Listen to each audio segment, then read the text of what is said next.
जन बड़ी याद आबै छौ तोहर मीठी मीठी बतिया गे।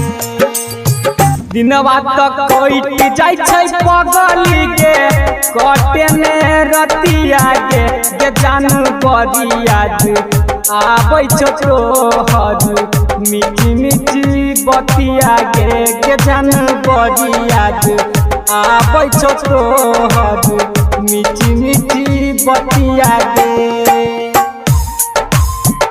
गे जन बड़ी याद आबै छौ तोहर मीठी मीठी बतिया गे। मैथिली रिकॉर्डिंग स्टूडियो खुटौना बाजार।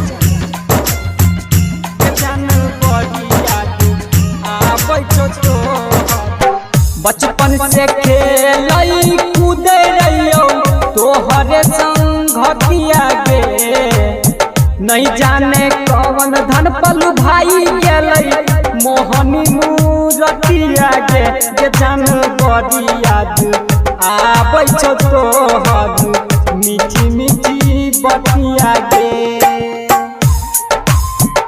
गे जन बड़ी याद आबै छौ तोहर मीठी मीठी बतिया गे। मैथिली रिकॉर्डिंग स्टूडियो खुटौना बाजार। गे जन बड़ी याद आबै छौ तोहर राइटर के अखिलेश के मरल तू मटिया गे तोरा बिन आबै नहीं पर दिन के रतिया में निदिया गे गे जन बड़ी याद आबै छौ तोहर मीठी मीठी बतिया गे।